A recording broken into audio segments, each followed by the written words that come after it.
When are callable bonds not really callable? Hello, member super savers and bond course fans. I hope you're healthy and well. As many of our Diamond Nest Egg regulars know, all treasuries are not callable, are locked in until they mature, so to speak. Most of the agency, corporate, and municipal bonds that we're currently seeing, however, are callable, which means the issuer can choose to redeem them before the stated maturity. And this callability can add an element of uncertainty to your bond investment, especially if you find a bond whose coupon you like and want to keep it for as long as possible. So in today's video, I'm going to answer the top 3 callable bond questions that our members, super savers, and bond course folks have sent our way recently. Question 1. Why do bond issuers call their bonds? Question 2. Who should buy callable bonds? And question 3. Why do some bonds have the first call date 1 month before maturity? And should they really be treated as callable bonds? This question has perplexed quite a few of you lately, so hopefully we'll finally clear things up today. As usual, here's our front of video disclaimer. For a detailed disclaimer, please refer to the end of this video. Let's dive in now, super savers. Here are 3 common reasons for why bond issuers call their bonds. First, and probably the most common reason, is that interest rates have gone down since the time of issuance. It makes sense, right? Why would a bond issuer want to keep paying its existing bondholders, say a 5% coupon, when it can issue new bondholders a 4.5% coupon? Having said that, you should not assume that if you're holding a 5% coupon bond and the market interest rate is now 4.5%, that your bond will get called automatically, which brings us to reason 2. A bond can also be called because a merger, acquisition, or project that the bond proceeds were supposed to fund does not go through, meaning the bond issuer no longer needs the cash from the bond issuance. Reason 3. The issuer's credit rating improves, so they can issue new debt at a lower interest rate and repay some more expensive old bonds early. Remember, generally speaking, the higher a bond issuer's credit rating, the lower the credit risk, and the lower the interest rate the bond issuer needs to offer on its debt to investors. Also, keep in mind that there's often a whole hierarchy amongst bonds of the same issuer. For example, here's what the hierarchy for a corporate bond issuer could look like. Bond beginners, folks, please refer back to Module 10 in the course, Video D on corporate hierarchies, for further details on secured bonds and the different types of unsecured bonds. What this means is that in addition to these 3 reasons here, a bond issuer could have a number of other factors to consider when deciding which bonds to call. Factors that only the bond issuer and their bankers are truly privy to, including where a specific bond stands in the hierarchy, its time to maturity, the amount outstanding, and on the simplest level, how much cash the bond issuer has on hand to pay back its bond investors. But fundamentally, there isn't really a way to predict with 100% certainty if, when, and or why a bond issuer will call a specific bond, which brings us nicely to our second top callable bond question for today's video. My general recommendation is this. You should only buy callable bonds if 1. You're okay with them being called anytime after the first call date and are not overly concerned about reinvestment risk if or when that happens. And 2, if you're also okay with them never being called and that you may have to hold to maturity. If you check both of these boxes, and yes, they're somewhat contradictory, but if you can live with a callable bond being either called early or not at all, then callable bonds may be something to consider because of the extra yield premium that you typically get on them. And depending on how much you've invested, that extra yield from a callable bond may earn you enough extra cash for a pizza party or a chicken sandwich party, as some of you have told me you prefer. On a serious note, this uncertainty of not knowing whether your callable bond will be called or not is the main reason why callable bonds generally pay a bit more than non-callable bonds. As our Diamond Nest Egg regulars hear me say often, there's no such thing as a free lunch in finance, and that's the case with callable bonds as well.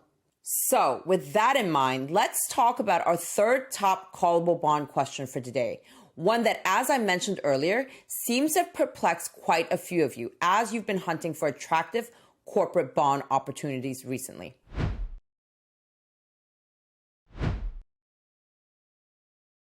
So, Darlene, one of the super savers in our member zone and bond courses, has been hanging out on the Fidelity Bond Board a lot recently. Let's scroll down and let's click on this investment grade corporate 5-year category here, like she did. And these are the search results that pop up. You can see that there are a number of 5-year corporates here where the first call date is just 1 month before maturity.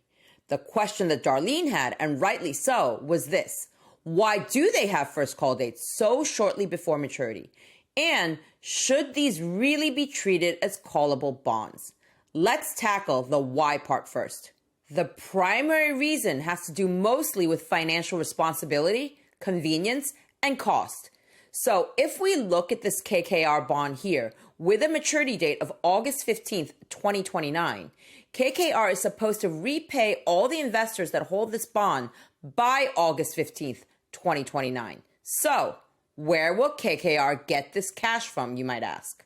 Well, generally speaking, bond issuers, including the US government, more often than not get the money to pay off old bonds by selling new bonds, by refinancing basically. I know that we're all super savers in this Diamond NestEgg community and that we generally prefer to pay down our debt rather than refinance. But imagine for a moment that you owned your home.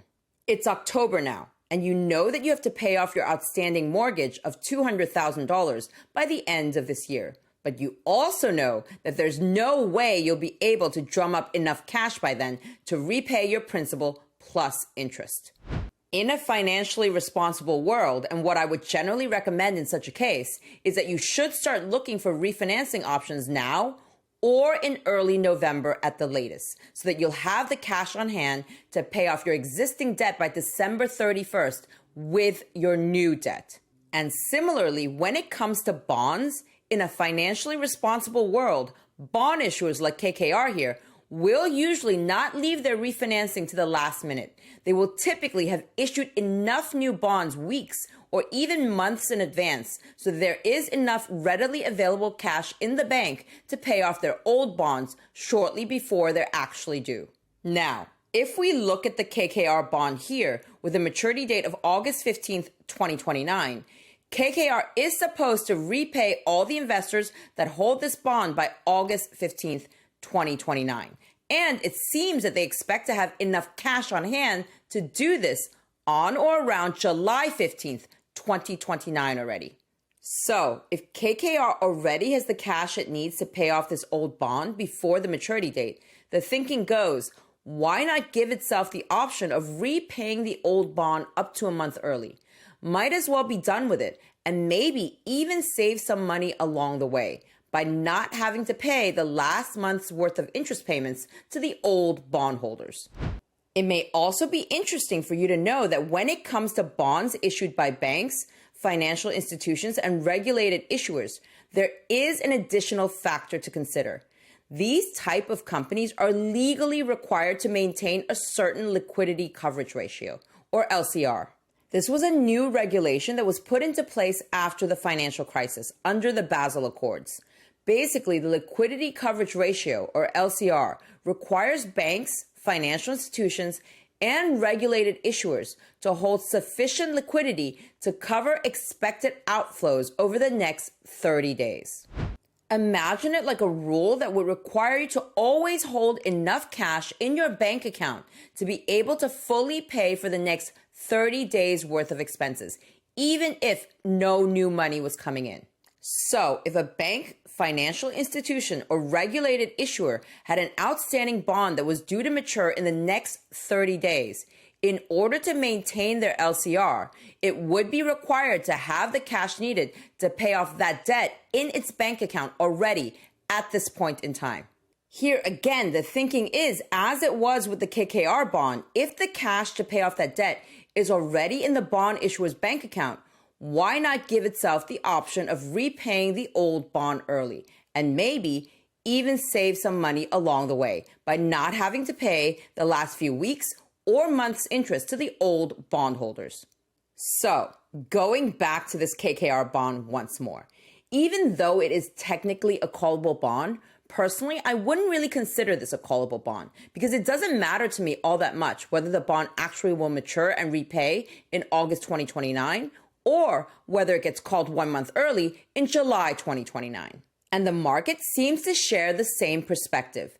Having a first call date just a month or a few months before the actual maturity date appears to be standard practice for many of the medium and longer maturity secondary market corporate bonds that we found on Fidelity's platform.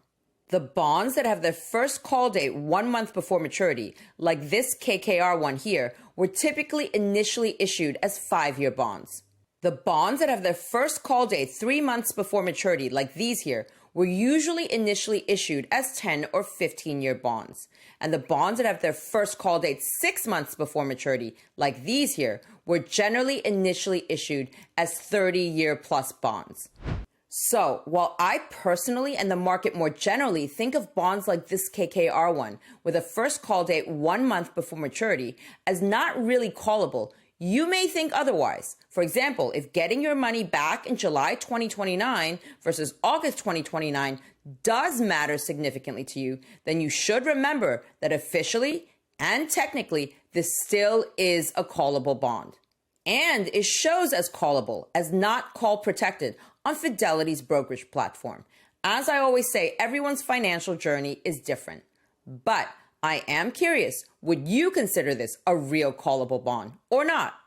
And for those of you out there who don't like callable bonds in principle because you don't like the uncertainty, would you consider investing in some of the callable bonds that we talked about today that have call dates very close to maturity? Drop a comment below and let everyone know. All right, members, super savers, and bond course fans, I hope you enjoyed this video and learned something new. And if you want to really get up to speed on bond investing and building out your bond portfolio while rates are still attractive, then check out this video here on our 2024 bond courses. I've also linked all the details on our bond courses and YouTube Super Saver membership below this video for your convenience. See you again very soon with more brand new wealth building content for your financial journey.